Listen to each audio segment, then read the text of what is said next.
Autumn leaves, but we are back with the Richard and Judy Book Club podcast Autumn Collection.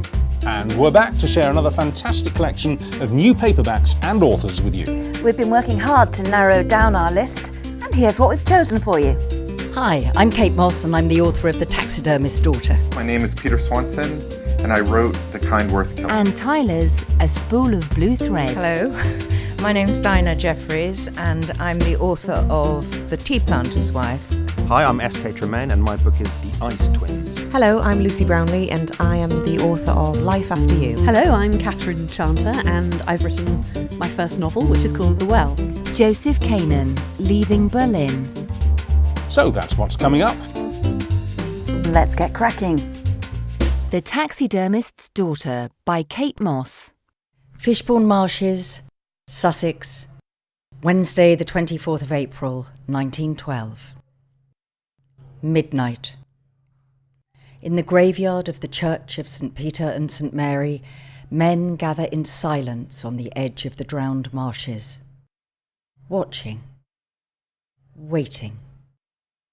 For it is believed that, on the eve of St. Mark, the ghosts of those destined to die in the coming year will be seen walking into the church at the turning of the hour. It is a custom that has long since fallen away in most parts of Sussex, but not here. Not here, where the saltwater estuary leads out to the sea. Not here, in the shadow of the old salt mill and the burnt-out remains of Far Hills Mill, its rotting timbers revealed at each low tide. Here, the old superstitions still hold sway.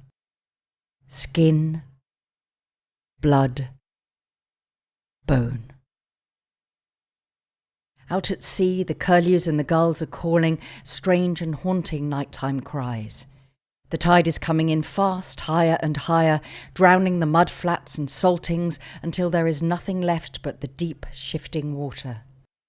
The rain strikes the umbrellas and cloth caps of the farm workers and dairymen and blacksmiths, dripping down between neck and collar, skin and cloth.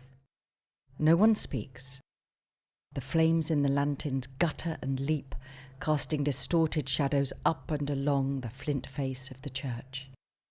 This is no place for the living.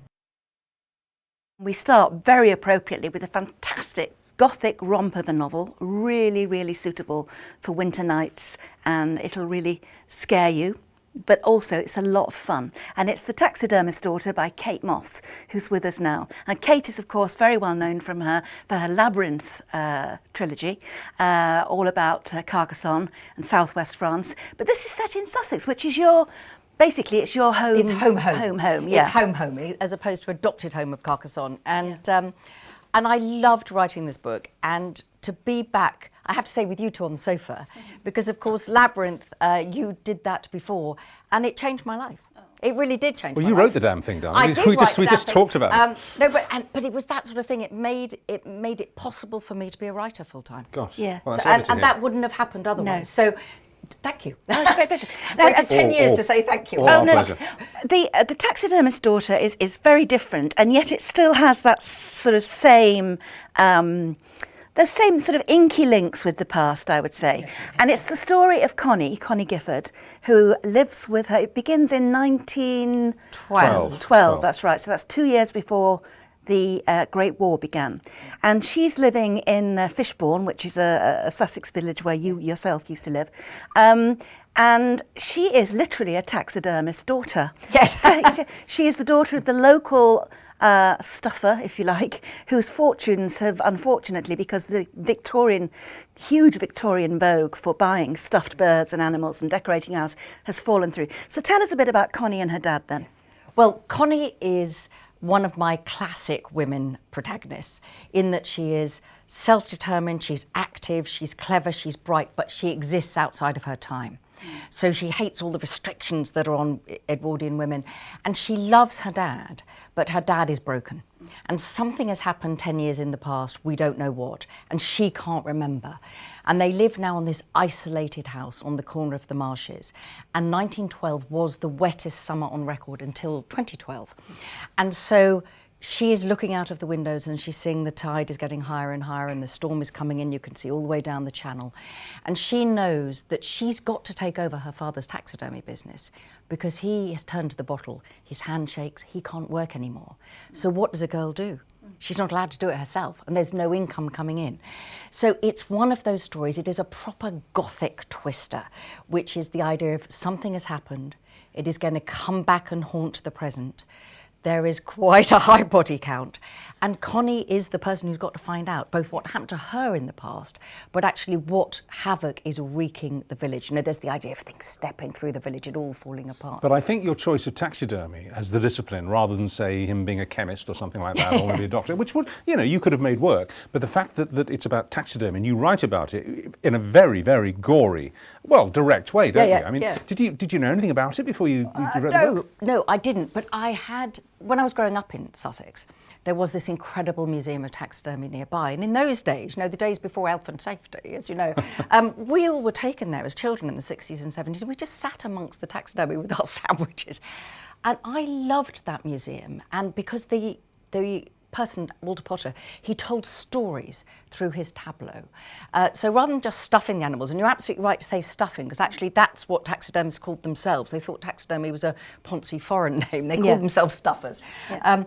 Everybody else just, you know, there's the bird, on a plinth it goes. What he did was he told the life and death of Cock Robin, the house that Jack built. We've seen them because it moved to Cornwall. It moved to Jamaica Inn in Cornwall. And it's gone now, but we used to take our children to see it in the 1980s and 90s. Did you? There were cricket matches with That's squirrels. That's right, exactly. Yeah. And hamsters and guinea pigs. The rats drinking den and the croquet playing, you know. Desperately politically incorrect. Oh, but marvellous. And huge fun, exactly. It's just so much fun. But when I was growing up, I don't think I ever thought, oh, these are dead things. I just thought they were the same as the toys that I made speak, you know, with my teddy bears and things. Right. So I think always at the back of my mind, I had the idea of wanting to write a Gothic thriller. Gothic thrillers have certain characteristics, if you like. It's always extreme weather. So whether it's Frankenstein or The Mysteries of Udolpho or Taxidermist Daughter, it's the idea that nature is coming to get you. Yes. And if you run from the flood and the tide or the ice flow or the storm, you run into the arms of the lunatic with the axe. So it's the fiction of being caught between a rock and a hard place. When you're writing, when you're writing those desperate scenarios, you know, and the tension's so high, do you sometimes finish it, go to bed or go out for a walk and come back and think, nope, not frightening enough? And you go back and you sharpen it, change it. Well, you guys, you know, since we last did this, you're both novelists yourselves now, and you know how it works. And truthfully, what happens is you set up your creepy background in the case of this, and I'm thinking, okay, I know how this ends. So now I've just got to get Connie there. Yes, exactly. I've got to get her there, and all the other characters to that point on the sea wall. Yeah. You know, that moment. And then you start to just write. Then I just start to write. And I didn't expect it to be quite as dark as it turned out. You know, my son-in-law basically said, to think all the time we're sitting around the table and you're so chirpy and you were thinking these things. Well, you learned, didn't you, yourself? You learned how to stuff animals. And the reason I did, well, I learned how to strip animals. Right. Skin them. And the reason for that is, I have enormous regard for the craft of taxidermy. What I learnt about this, and of course you guys know it if you saw the Walter Potter in Jamaica Inn, is that it was the great English working class craft. Yeah. And then it wasn't respected. So whereas art went in that direction, craft and taxidermy was part of it, was kind of shuffled off. You're quite right. Yeah. But the skill of it, I mean, if you're ever stuck on a plane and there's a problem and they say, is there a doctor on the plane? And everybody leaves their hands down like that. The next question should be, is there a taxidermist? Oh my God, that would empty the plane. Because they know how to cut and stitch and remove. Everything about taxidermy was why surgery and medicine moved as fast as it did. Really? I didn't know that. Because it was about the anatomy. It came out of the Victorian thirst for knowledge, not out of let's stuff the poor pet cat because it's died. I mean, that became part of it, but it was about science and investigation. Yes. So as I did all of this, I realised that it was an incredibly skilled art, and I couldn't, in all conscience, any more than I could with Alais and Labyrinth, not know what it felt to hold a medieval battle sword. I had to go and do it. And you guys know, you know, I'm vegetarian. I don't cook meat. Oh my Never God. mind, you know, paddling around in it.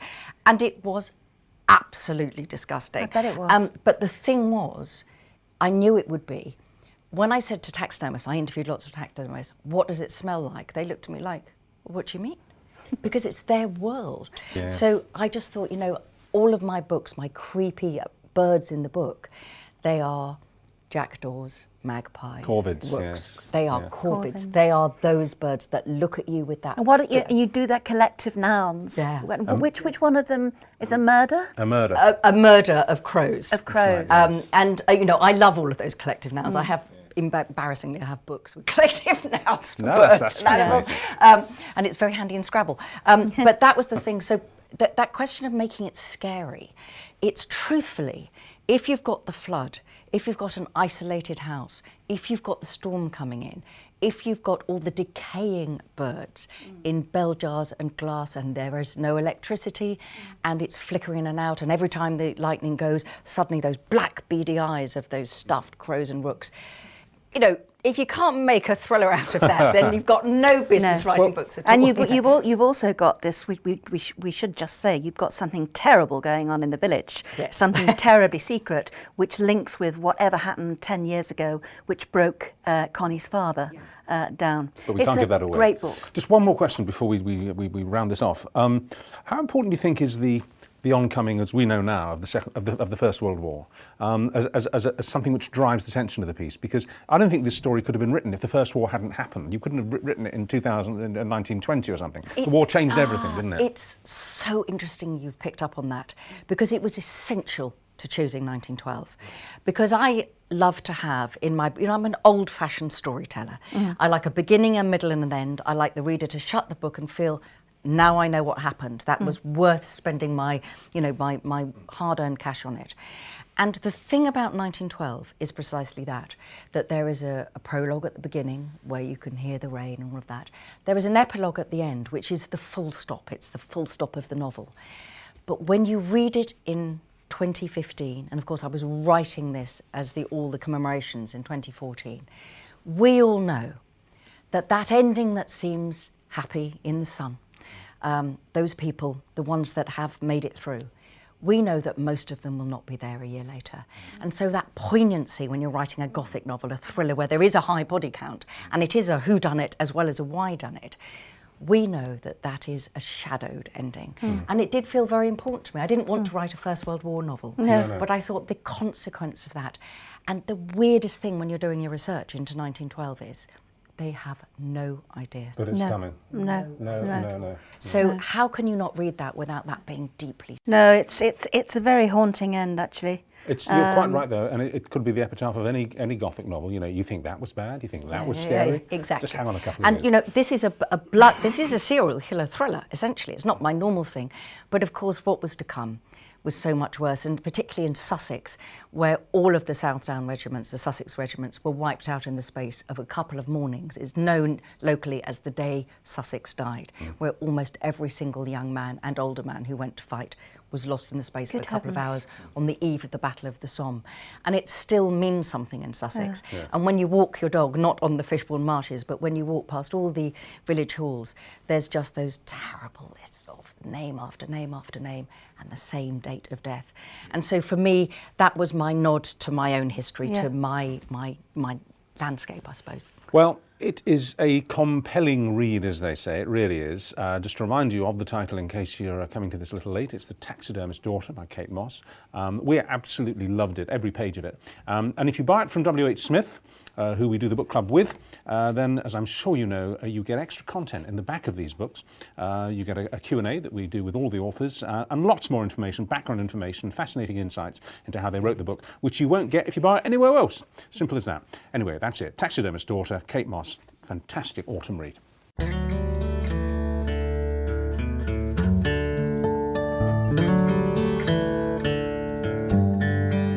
Often you're asked what drives you to write or what makes you a writer. And I suppose it's that very old-fashioned thing that all my stories, my historical fiction and my Gothic thrillers and ghost stories, such as Taxidermist Daughter, they all start from landscape. And once I'm in a landscape, whether it's the landscape of the southwest of France or in Taxidermist Daughter, my home landscape of Fishbourne, the marshes, the Sussex countryside and the woods, all of those things, when I'm there, I just start to think, oh, there's a story I could tell here. Of course, you always fear that the ideas won't ever come again, that it's been a fluke all along. You'll have nothing, no other stories will come to you. But I suppose for me, it goes back to the question of writing stories set very deeply in a sense of place and very deeply in a sense of history, a period of time. Taxidermist Daughter, it's 1912, it's the Sussex before the First World War came along and changed everything. And truthfully, it's just about closing your eyes and listening to the voices of the real people who have walked those paths before you. I feel very, very strongly when I'm walking in the woods of Sussex or the woods of Languedoc that if I turned around just a tiny bit quicker than it would ever be possible to do, then I would see those people on the path behind me. And also the idea that there will be people who walk along those same paths long after I'm dead and in the ground. One of the things that has never changed for me is the joy of seeing your real book, paper and board, on a bookshelf. And I grew up in a small town in Sussex, Chichester, in the village Fishbourne, where the Taxidermist Daughter is set. And I grew up there in the 60s and 70s and returned there with a family of my own in the 90s and live there now. When I was growing up, our bookshop was Smith's. There wasn't another bookshop, and all the books I bought, the very first time I parted with my own pocket money to buy a book, was in the WHSmith in Chichester. And so the fact that on publication day of Taxidermist Daughter, there will be a poster in that window with my books on the shelf of Smith's, which was part of my childhood growing up, means everything. Because it doesn't go away, that thrill of thinking, you know, I did it. I finished that book.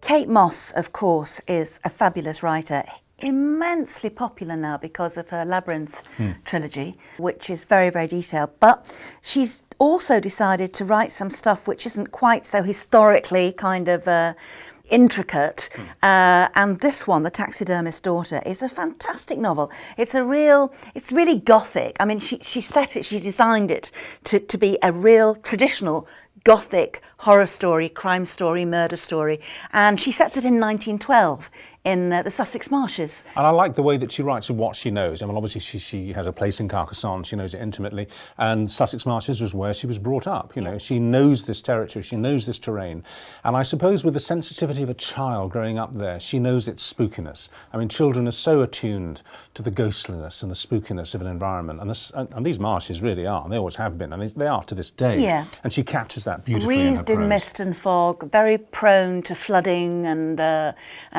quite dangerous in parts. And drowning and murder. But actually, seriously, this particular one, what's really fascinating about it is the fact that it is about the taxidermist daughter, Connie Gifford. She's only 22, and she lives in this isolated old house on the Sussex marshes with her father. Now, her father was a taxidermist, a very famous taxidermist, because of course in Victorian times they were hugely fashionable, and he had his own museum and people came from miles around, and he was rich and all the rest of it.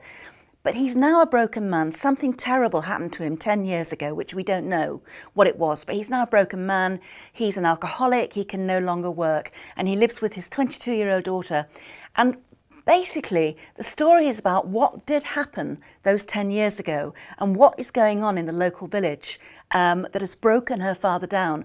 And Connie starts to find it, and it's really gory, I have to admit. It really is gory. There's a lot of murders. Partly because all the detail of what actually is involved in stuffing animals and cutting them open and eviscerating them and all the rest of it. I mean, Kate writes about that, considering she's a vegan, with relish, with slightly worrying relish. She's very interesting about that, of course. No, she is. It's fascinating. She says that, I mean, it really was, for Victorians, it was almost like a case of research, almost like the forerunner of medical research about cadavers and sort of dissecting these animals' bodies and finding out what was what. But more than that, I mean, it's a murder mystery, but there's also this edge of because of the gothicness, it's slightly over the top, and therefore you can't help smiling at it, even though the murder story. And it's a wonderful novel. It's a great novel for the autumn, I think. Something terrible is going on in this village, something really terrible, and Connie's got to find out what it is. But as we discussed with her in our interview here with her, it's interesting that, I mean, in a book full of shadows, shadows cast from behind, there's one huge shadow bigger than them all, which is cast from ahead. And as this book starts in 1912, it's 2 years away, and it's going to be the beginning of the First World War, which decimated the young men of not just that area, of course, but across the country and other parts of Europe. And that shadow, that oncoming tragedy, which dwarfs anything that one reads here, she managed very subtly to imply, and I thought that gave the book a really haunting sense of not timelessness, but a time about to reach its end. But it's great fun. It's a murder story, it's gory, but it is really tremendous fun.